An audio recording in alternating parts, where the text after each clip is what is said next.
Hello, my friends. Welcome to another episode of Deep True Crime. I'm Manny Rodriguez. In today's episode, I want to share with you some new development around Xana Kernodle's mother. You see, she was represented by a particular lawyer. The lawyer is said to have dropped her case to be the defendant for Brian Kohberger, the man accused of murdering her daughter. Weird turn of events. Could this be a pre-trial conflict? Could this cause problems in the near future for this particular case? Because we don't really know even why she dropped one to take on the other in what looks to be a conflict of interest. Let's go ahead and dive into what we know. I'll be right back. Don't go anywhere.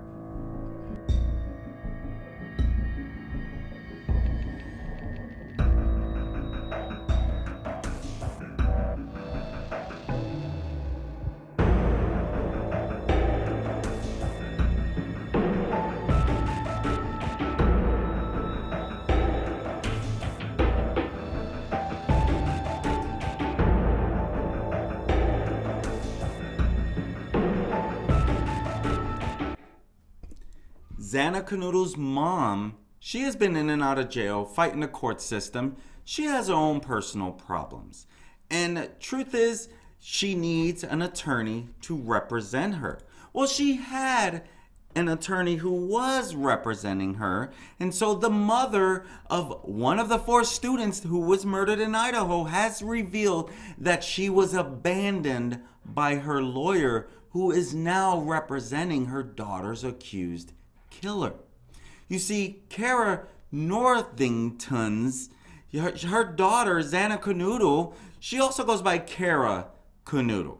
Maybe they were married at one time, but there was an arrest document that showed Cara Kernodle and not Cara Northington. I'm guessing her Northington name is her maiden name. She is the mother of Xana Kernodle, who was killed on November 13th with the 3 other students in the Moscow, Idaho home, which she shared with 3 friends. And on December 30th, police finally arrested Brian Kohberger, who is a PhD student in criminology at Washington State University in Pullman, only 8 miles from the Moscow residence.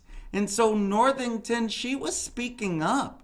And she was at the time being represented for various drug charges by Ann Taylor, the chief public defender for Kootenai County.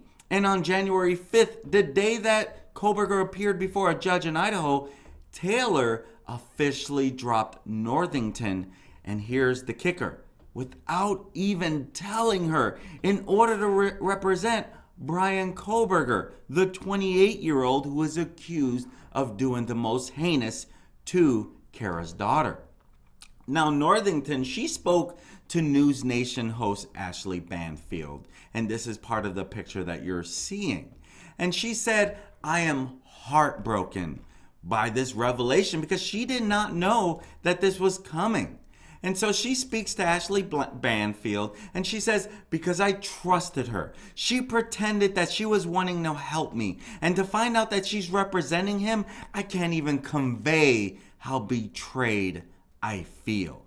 She does not know whether she has a lawyer in her own case or represents her daughter. And so we're continuing to find out more.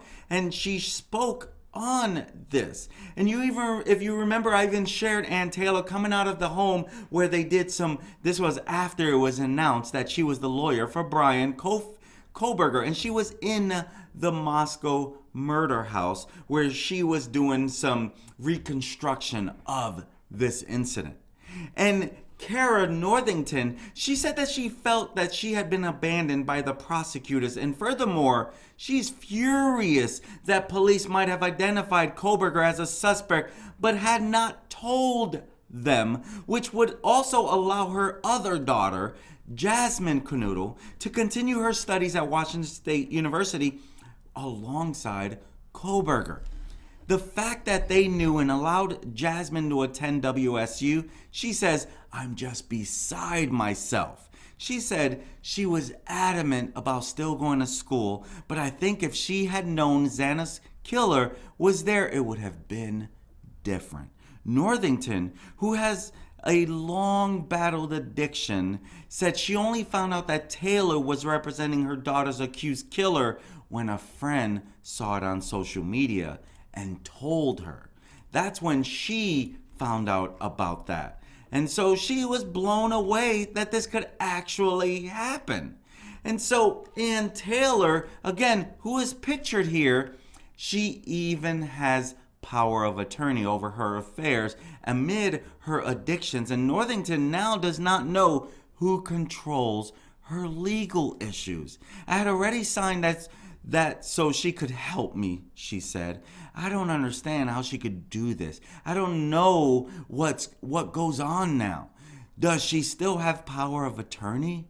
Some speculated that Taylor's appointment to represent Kohberger was one of necessity because in the small remote county there was not an abundance of qualified public defenders, and that's one of the reasons why she was allowed to represent. And in this document, you can see where it says Cara Kernodle instead of Northington in one of her drug charges. And so, again, this is, I'm going to just, let me just share. I don't care. I wish that Cara gets cleaned up. Let me tell you something. Drugs, when you get caught up in it at the wrong time, it could truly ruin a whole family's life. I'm not here to judge that. I don't know what goes on in her personal life, but I know that her daughter was taken from this world way too soon. And I can tell you, having a drug-infested life, when I was growing up, my mom, my family, they were heavily into drugs.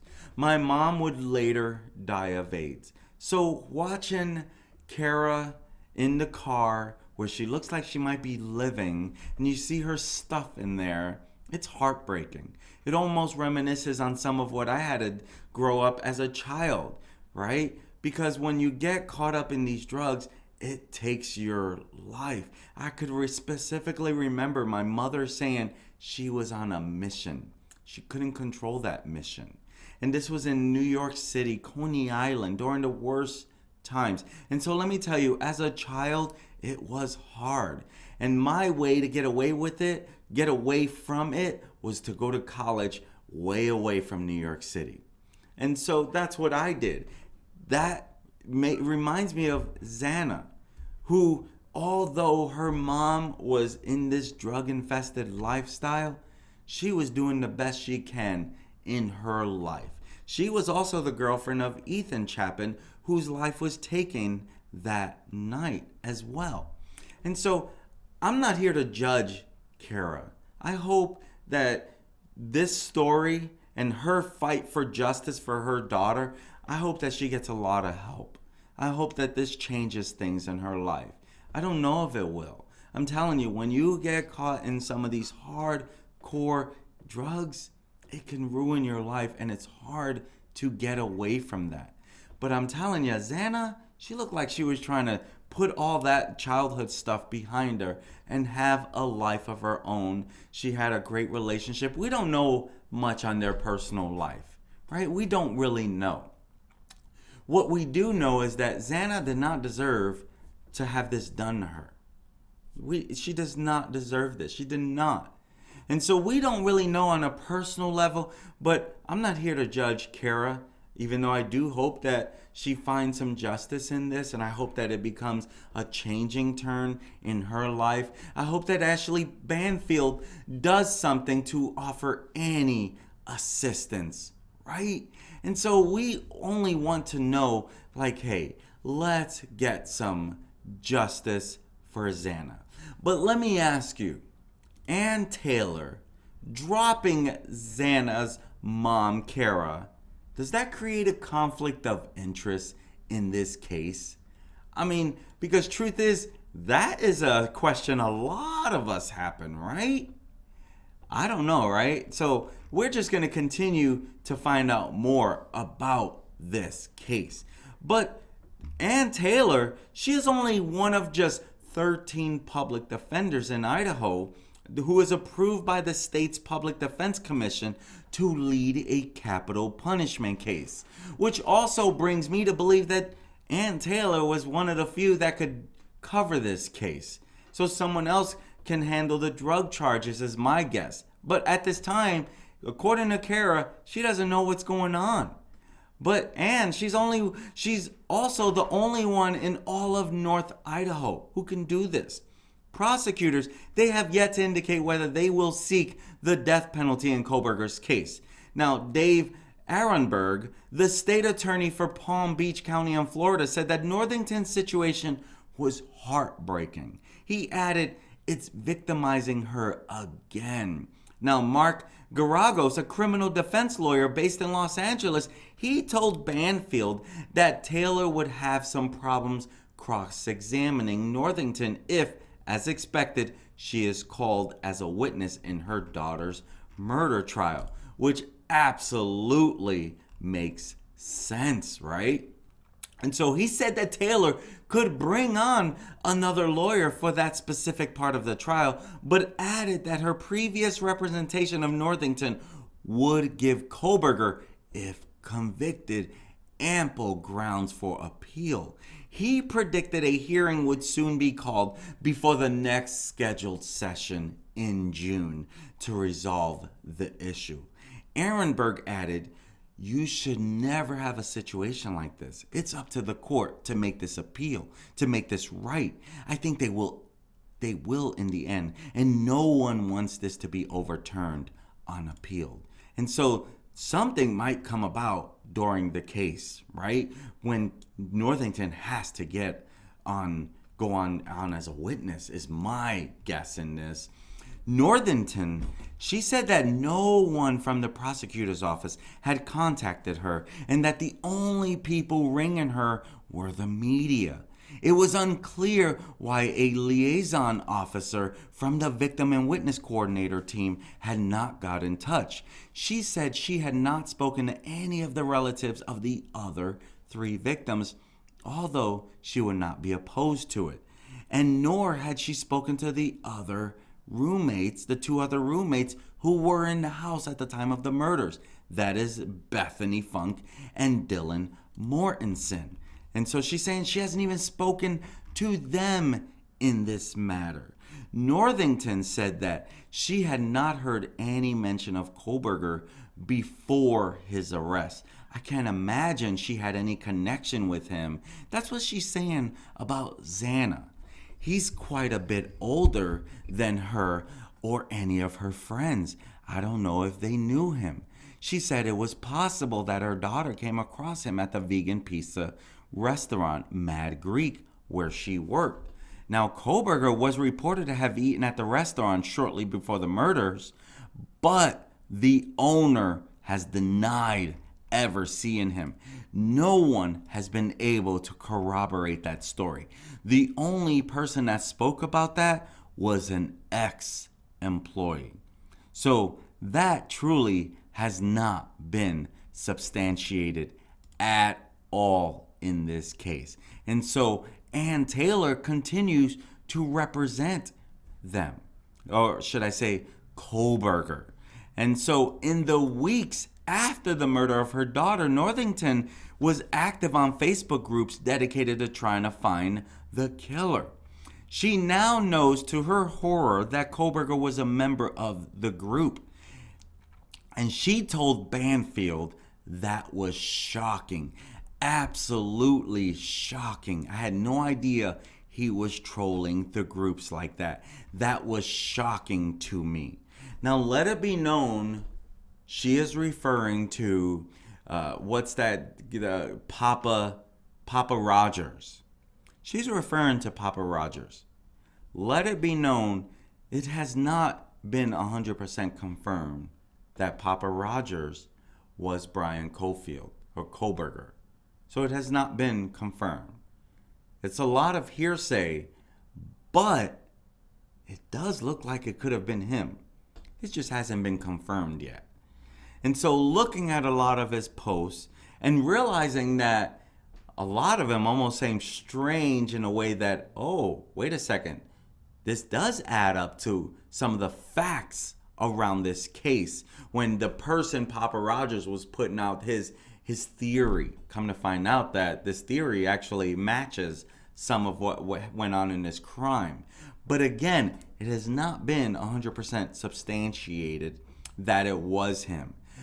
But let it also be known that since the arrest of Brian Kohberger, Papa Rogers has not been online since.